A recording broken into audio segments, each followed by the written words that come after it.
were often referred to as the herd by our family. There were 11 of us, and we could easily clear the dinner table at family holidays within 10 minutes. Every once in a while, our grandpa would gather whoever was around that day, and we would head down to McDuffie's restaurant, where we would all eat and fight and talk and laugh.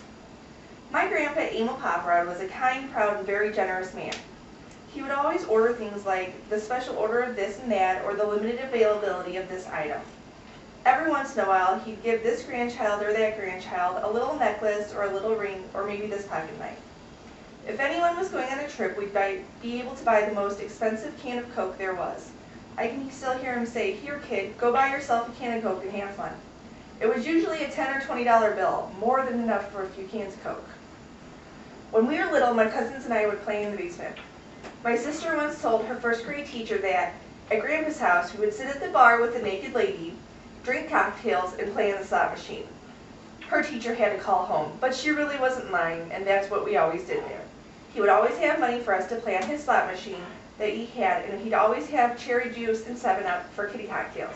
And there was a painting of a naked lady at the bar. I remember that my parents used to think that they were making me mow my grandparents' lawn for them.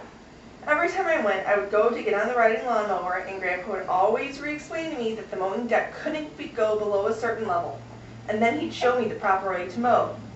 This happened every time, no matter how many times I had mowed the yard before. At the end of the mowing experience, I would go back inside and get a pot from the basement and then go back upstairs to let him know that I had finished the yard. He'd always give me money and say, "Keep this between us. They don't need to know." A couple of us were talking one day, and it was brought up that Grandpa was like godfather of the mob. He always knew where to go for something, or knew this person, or knew that person. If we needed something done and no one else knew where to start, Grandpa would get it done. He took my sister and my cousin shopping one day for Christmas, and he just sat there telling the sales lady what they were looking for and what they needed, and it got done. Grandpa always had a few sayings for us kids. These included, "Go out and play in the road," "Put your picture in the barn, it'll scare the rats away." But probably the most heard was, "Thanks, kid, I'll dance at your wedding." None of us ever got that chance for Grandpa to dance at our wedding, but when the time comes, we all know that he will be there in spirit.